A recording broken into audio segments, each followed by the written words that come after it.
السلام علیکم۔ عمار مسعود کے افسانوں کی تحریر محبت کا نیلا رنگ سے افسانہ انتہا کا عشق پیش خدمت ہے۔ یہ اس زمانے کی بات تھی کہ جب ابھی میڈیا نے اتنی ترقی نہیں کی تھی۔ ٹی وی چینلز گھروں پر حکومت نہیں کرتے تھے۔ آزادی اظہار کے فن میں ابھی اتنا زہر نہیں آیا تھا۔ صبح صبح اخباروں کی شہ سرخیاں لوگوں کو ہراساں نہیں کرتی تھیں۔ لوگ ابھی تک بریکنگ نیوز کی لذت میں نہیں کھوئے تھے۔ ابھی دن رات ٹی وی نہیں چلتا تھا۔ ہاں، البتہ ڈرامے دیکھے جاتے تھے۔ وقفے میں اشتہار کم ہوتے تھے۔ اس وقت دور دراز ملکوں میں ہونے والے حادثوں سے ہم اتنی جلدی آگاہ نہیں ہوتے تھے۔ ریڈیو چینلز ابھی کمرشلز کی دوڑ میں نئے تجربے کرنے سے قاصر تھے۔ یہ وہ وقت تھا جب ایڈورٹائزنگ ایجنسیز برانڈنگ اور پروڈکٹ ایمبیسیڈر بنانے کے لیے چمکتے ستاروں کے پیچھے نہیں بھاگتی تھیں۔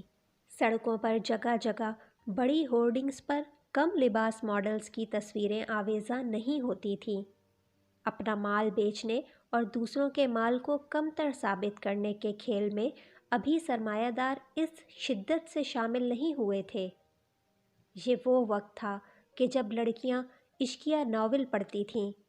غزل ابھی متروک نہیں ہوئی تھی۔ نثری نظم اور علامتی افسانے کی اردو ادب میں کوئی جگہ نہیں بنی تھی۔ اس وقت لوگ ایک دوسرے کے دکھ سکھ میں شریک ہوتے تھے۔ خاندانوں کے شجرے بنتے تھے۔ شادیوں میں سہرے لکھے جاتے تھے۔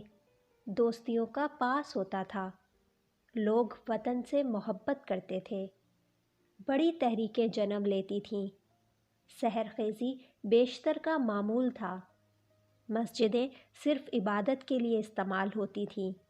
رشوت، ملاوٹ اور جھوٹ بڑے جرم قرار دیے جاتے تھے۔ MBA کی ڈگری ابھی اتنی اہم نہیں ہوئی تھی۔ ڈاکٹری بڑا مقدس پیشہ تھا۔ اس زمانے میں بڑے لوگ پیدا ہوتے تھے۔ لوگوں کے پاس بات سننے، بات کہنے کا وقت ہوتا تھا۔ یہ وہ زمانہ تھا جب لوگ سوال کرتے تھے اور جواب کی جستجو میں رہتے تھے۔ یہ اسی زمانے کی بات ہے کہ جب بابا نورا نے دور پار کی اس پہاڑی بستی میں ایک صدیوں پرانے درخت کے نیچے ڈیرا جمایا تھا۔ صدیوں کا انہدام اس درخت پر سائے کی طرح منڈلا رہا تھا۔ ہریالی صرف اس کی آخری شاخوں پر دستک دیتی تھی۔ باقی کا سارا درخت بنجر، خشک چٹاخ ہو رہا تھا۔ زمین میں جگہ جگہ اس کی جڑیں بوڑھے ہاتھوں کی رگوں کی طرح ابھر اور ڈوب رہی تھیں۔ ہاں، البتہ اس کے تنے کے ساتھ کی زمین کچھ اس طرح صاف ہو گئی تھی جیسے برسوں سے کسی کی نشست گاہ تیار ہو رہی ہو۔ جب سے بابا نورا نے یہ نشست سنبھالی تھی، اس کے بعد عجیب اتفاق سے وہ درخت دنوں میں ہرا ہو گیا تھا۔ سبز پتوں کے درمیان سرمئی رنگ کا بور پڑ گیا اور پرکیف سی خوشبو چاروں طرف پھیل گئی تھی۔ بابے کے بارے میں کسی کو علم نہیں تھا کہ وہ کہاں سے آیا ہے، اسے کہاں جانا ہے، کس کی تلاش میں ہے، وہ کس مسلک سے تعلق رکھتا ہے، ہندو ہے یا مسلمان، سکھ ہے یا عیسائی، کوئی نہیں جانتا تھا۔ بظاہر حلیے سے وہ مسلمان لگتا تھا، لیکن اگر مسلمان تھا تو شیعہ تھا یا سنی، بریلوی تھا یا حنفی، اہل حدیث تھا یا دیوبندی، سب کچھ راز میں تھا۔ بابے کی شخصیت میں گو ذرہ بھر جلال نہیں تھا، مگر پھر بھی اس کے ماضی کے بارے میں سوال کرنے کی جرت کسی کو نہیں ہوتی تھی۔ جس بستی میں بابے نے قیام کیا تھا، وہاں کے لوگوں کے لیے یہ تعجب کی بات تھی۔ کوئی اجنبی شخص ان کے علاقے میں ایسے براجمان ہو جائے جیسے یہ علاقہ اس کی ملکیت ہو اور یہ نشست گاہ صدیوں سے اسی کا انتظار کر رہی ہو۔ لوگ ابتدا میں شکوک میں مبتلا ہو گئے، شبہات میں رہنے لگے، اپنے آپ کو غیر محفوظ تصور کرنے لگے۔ مگر جب برسوں تک بابا اپنی نشست پر کسی کو ضرر پہنچائے بغیر عشق کا درس دیتا رہا تو لوگ اس سے مانوس ہو گئے۔ بابا گاؤں کی ہری بھری تصویر کا لازمی جز بن گیا۔ بابا کیا کھاتا تھا، کیا پیتا تھا، کسی کو کوئی خبر نہ تھی۔ لوگ اس کی ضرورتوں کا خیال رکھنا چاہتے تھے، مگر بابے کی ضرورتیں ہی نہیں تھیں۔ وہ تمام میں لتھڑا ہوا بابا تھا ہی نہیں۔ جس بستی میں وہ مقیم ہوا تھا وہ سادہ دل لوگوں کی بستی تھی۔ یہاں لوگ نماز روزے کے پابند تھے۔ لڑکوں کے لیے ایک پرائمری اسکول تھا۔ لڑکیاں ابھی گھروں میں ہی قرآن پڑھتی تھیں۔ زیادہ تر لوگ کاشتکار تھے، بیج ڈالتے اور سجدے میں گر جاتے تھے۔ بستی کے لوگ دعاؤں پر یقین رکھتے تھے، مسلکوں پر بحث کرتے تھے۔ گاؤں میں 2 مسجدیں تھیں۔ لوگ الگ الگ فرقے کے پیروکار تھے، مگر فساد نہیں ہوتا تھا، لاٹھیاں نہیں چلتی تھیں۔ بابا تمام دن اپنی نشست پر براجمان ایک ہی انداز اپنائے بیٹھا رہتا۔ لمبے لمبے سفید بال اس کا چہرہ چھپائے رکھتے، براق داڑھی اس کی گود کو چھو رہی ہوتی، موٹی موٹی آنکھیں ہمیشہ سرخ سی رہتیں، چہرے کی گلابی رنگت سفید بالوں میں نمایاں رہتی۔ اس کا لباس مہینوں تک ایک سا ہوتا، مگر پاکیزگی اس کا حصار کیے رہتی تھی۔ بابا گندا بابا نہیں، بلکہ صاف ستھرا، اجلا، نورانی چہرے والا بابا تھا۔ اس کے ارد گرد دنوں میں لوگ جمع ہو گئے اور برسوں تک اس کے ساتھ رہے۔ اس ہجوم کو اکٹھا کرنے کے لیے نہ تو اس نے اخبار میں اشتہار دیے، نہ ٹی وی پر ٹیلپ چلا، نہ ہی نیشنل یا لوکل نیوز پر اس کے خطاب کے بارے میں کسی تاریخ کا اعلان ہوا، نہ ہی سیاسی جماعتوں کے کارکنوں نے جھنڈا بردار جلوس نکالے۔ بس خود بخود ہی لوگ بابے کو جانتے گئے، پہچانتے گئے، مانتے گئے۔ بابے کے گرد موجود ہجوم میں ہر طرح کے لوگ تھے۔ وہ سیاستدان جو ٹکٹ چاہتے تھے، جواری جو پانسے کا اسم اعظم جاننا چاہتے تھے، سینما مالکان جو فلم کی کامیابی کی دعا کروانا چاہتے تھے، ڈکیت جو کسی مالدار اسامی کی تلاش میں تھے، بانجھ والدین جو اولاد کی خواہش رکھتے تھے، مائیں جو بیٹیوں کا رشتہ چاہتی تھیں، مزدور جو مل مالک بننا چاہتے تھے، مل مالک جنہیں مزید کی تلاش تھی۔ ایسے استاد بھی تھے جو علم کا دبدبہ قائم کرنا چاہتے تھے، ایسے طالب علم بھی تھے جو احترام کی زنجیر توڑنا چاہتے تھے، کچھ راہگیر بھی تھے جو صرف چھاؤں میں سستانا چاہتے تھے، ادیب، شاعر جو لفظ میں عصر کی دعا کرتے تھے۔ غرض ہر طرح کے لوگ اس کے گرد جمع رہتے۔ وہ ان غرض مند مکھیوں کے درمیان گڑ کی ڈلی کی طرح بیٹھا ذرہ ذرہ علم سب میں تقسیم کرتا جاتا۔ وہ بڑا نرم مزاج بابا تھا، لوگوں کو جھڑکتا نہیں تھا، ڈانٹ ڈپٹ سے اجتناب کرتا تھا، مختلف کرتب دکھا کر سادہ لوگوں کو خوفزدہ نہیں کرتا تھا۔ نفرت کی مناہی اس کا شعار تھی۔ وہ محبت کا درس دیتا تھا، نرمی سے بات کرتا تھا، ہر سوال کا جواب دیتا تھا، کسی شخص کو گناہ گار قرار نہیں دیتا تھا، تعویذ بھی نہیں دیتا تھا۔ دم والے پانی کی بوتلیں بھی کبھی اس کے پاس سے برآمد نہیں ہوتی تھیں۔ کوئی چلہ، کوئی ٹوٹکا بھی اس نے کسی کو نہیں بتایا تھا۔ وہ کسی خاص مذہب، فرقے یا نسل کے لوگوں میں امتیاز نہیں کرتا تھا۔ وہ سب سے ایک ہی لہجے میں بات کرتا اور سب کو پوری تسلی سے جواب دیتا تھا۔ بابے کو باتوں کا بڑا شوق تھا۔ وہ سوالوں کے بڑے رسیلے جواب دیتا تھا۔ گفتگو کی لذت اسے بے پناہ میسر تھی۔ وہ خوب سیر ہو کر باتیں کرتا تھا۔ سوال سن کر لمحہ بھر کو سوچتا، پھر مزے لے لے کر مسکرا کر جواب دیتا تھا۔ سوال کوئی بھی ہو، کیسی بھی نوعیت کا کیوں نہ ہو، سوال کرنے والا کیسا ہی کیوں نہ دکھتا ہو، سوال سن کر بابے کا انجن اسٹارٹ ہو جاتا اور وہ دوسرے گیئر میں گاڑی اٹھا لیتا۔ وہ بات کو اختتام سے شروع کرنے کا عادی تھا۔ اس کو لفظوں کا مرہم عطا ہوا تھا اور وہ اسی میں گندھا ہر وقت پھاہے رکھتا رہتا۔ بابے کی ہر بات کی تان عشق پر ٹوٹتی تھی۔ یہ اس کا محبوب موضوع تھا۔ اس کا ذکر آتے ہی وہ لذت سے سسکاریاں مارنے لگتا، دیر تک لفظوں کے میٹھے میٹھے تار بنتا تھا۔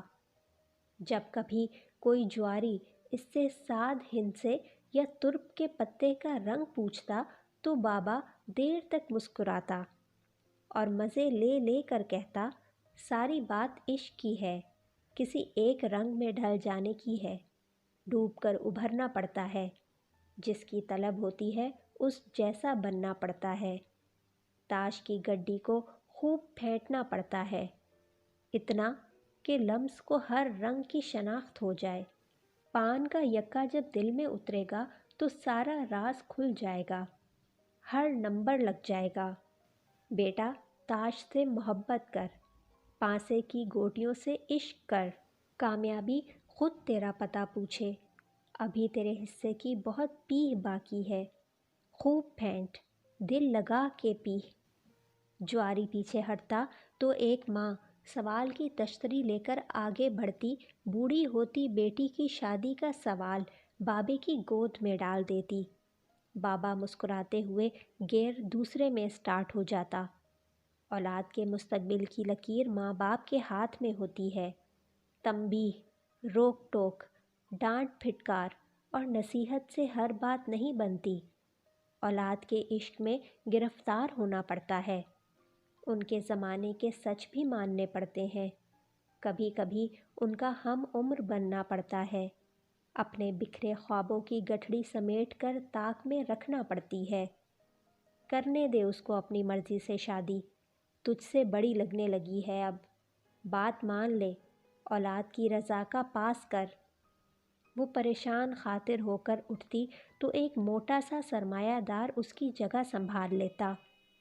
کاروبار کی حالت، دولت میں کمی اور خام مال کی کمیابی کا رونا اکٹھا ہی رونے لگتا۔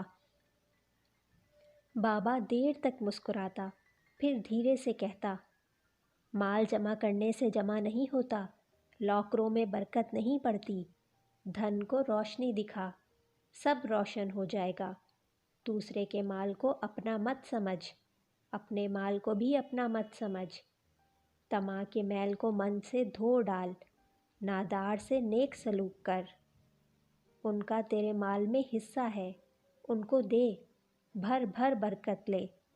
پھر بابا خود ہی دہرانے لگتا، ان کو دے، بھر بھر برکت لے، ان کو دے، بھر بھر برکت لے۔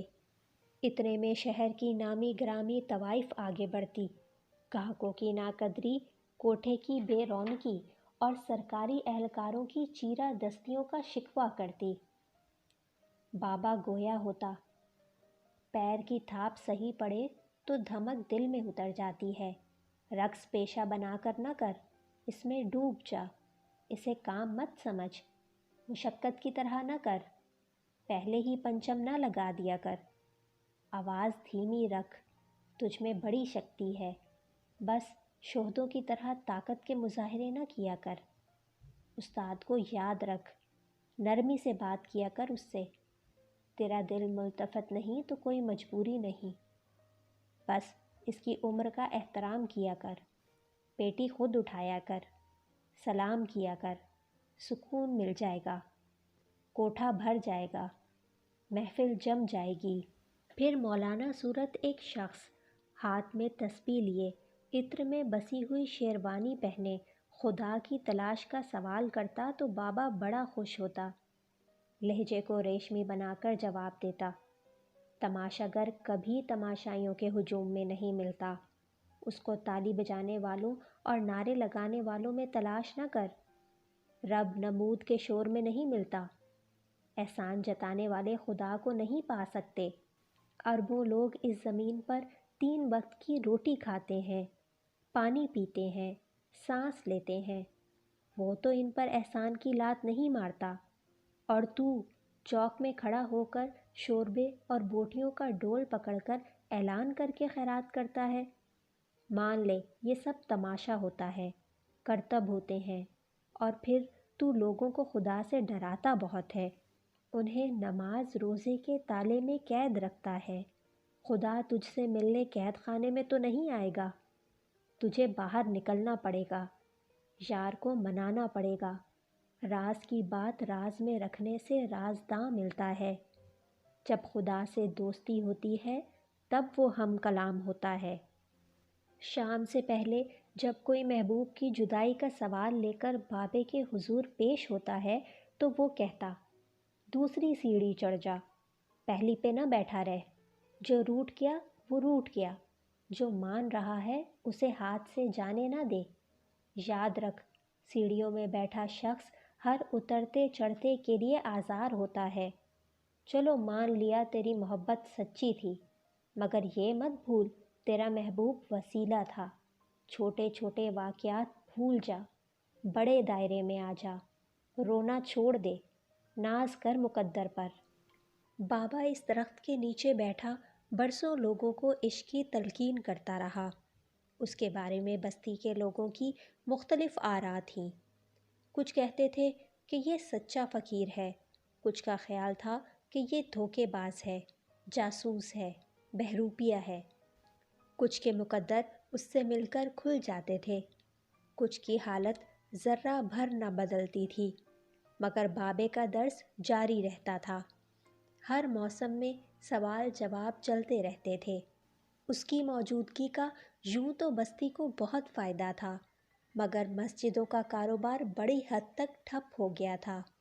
لوگ ہر وقت بابے کے گرد جمع رہتے تھے۔ بستی کے ملا اس صورتحال سے نالاں تھے۔ پھر اچانک ایک دن دونوں فرقوں میں اختلاف ہو گیا، لڑائی جھگڑا سر پھٹول شروع ہو گیا۔ بابے کو فساد کی جڑ قرار دیا گیا۔ بابے نے جب یہ سنا تو پھر وہ اس بستی میں زیادہ دیر نہیں رکا، بوریا اٹھا کر کسی اور سمت چل دیا۔ جاتے ہوئے وہ یہی کہتا جا رہا تھا، فرقوں کی جنگ میں عشق کا بوٹا نہیں لگتا، تقسیم کا درس عشق کی کتاب میں نہیں لکھا۔ بابا چلا گیا تو نہ بستی پر عذاب آیا اور نہ ہی کوئی قہر ٹوٹا، صرف وہ ہرا بھرا درخت پھر سے بنجر، بے جان، خشک چٹاخ ہو گیا۔ وہ بابا، وہ درخت اور وہ درس اب بہت سے لوگوں کو بھول چکا ہے، کیونکہ یہ اس زمانے کی بات ہے جب میڈیا نے ابھی اتنی ترقی نہیں کی تھی، ٹی وی چینلز گھروں پر حکمرانی نہیں کرتے تھے۔